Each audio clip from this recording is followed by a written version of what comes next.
Imagine a time when people made life-changing vows to connect with their gods, renouncing pleasures and adopting strict practices. In the ancient world of the Hebrews, one such vow stood out, known as the Nazirite Vow. This vow was not just a fleeting gesture, but a profound commitment that altered a person's life in significant ways. The Nazirite vow, rooted in the Hebrew Bible, is a fascinating glimpse into the spiritual and cultural practices of a bygone era. It was a vow that set individuals apart, making them holy in a unique and visible way. But what did it mean to be a Nazirite? What were the restrictions, and what was the purpose behind such a vow? This video will explore the Nazirite vow, its origins, its rules, and its significance in the broader context of ancient Hebrew society. The term Nazirite comes from the Hebrew word Nazir, which means one who is set apart or consecrated. The Nazirite vow is described in detail in the Book of Numbers, chapter 6. When a person took this vow, they committed to a period of time ranging from a few days to many years, during which they adhered to three main restrictions. These restrictions were designed to symbolize their separation from the ordinary world and their dedication to a higher spiritual purpose. The first restriction involved abstaining from all products of the grape, including wine and other alcoholic beverages. This rule was not just about avoiding intoxication. It was a broader renunciation of the pleasures and indulgences associated with wine. Wine was an important part of social and religious life in ancient times, often used in celebrations and rituals. By renouncing it, the Nazirite demonstrated a willingness to forego these common joys and to live a life of heightened spiritual focus. The second restriction was perhaps the most visible. The Nazirite was not allowed to cut their hair. As the hair grew longer, it became a physical symbol of their vow, a visible sign to others that this person was set apart for a special purpose. This practice has been the subject of much anthropological speculation.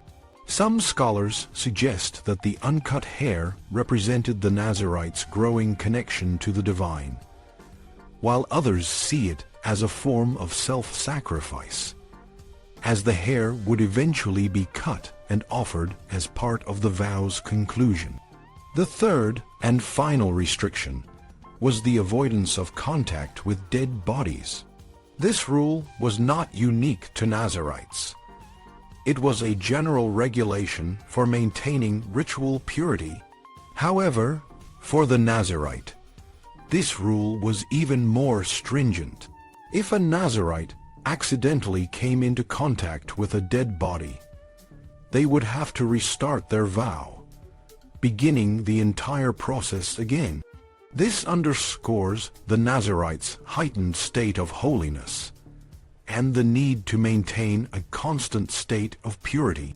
The Nazirite vow was a voluntary act, and the reasons for taking it could vary widely. Some might take the vow as a form of penance, seeking to atone for a sin or wrongdoing. Others might take it as a way to fulfill a vow made in exchange for a favor or blessing from God. For example, if someone prayed to God for a child and their prayer was answered, they might take a Nazirite vow as a way to express their gratitude. Still, others might take the vow as a way to deepen their spiritual life, seeking a more intense and focused connection with the divine. The conclusion of the Nazirite vow was a significant event, marked by a series of rituals and sacrifices. The Nazirite would bring offerings to the temple, including a lamb for a burnt offering, a ewe for a sin offering, and a ram for a peace offering.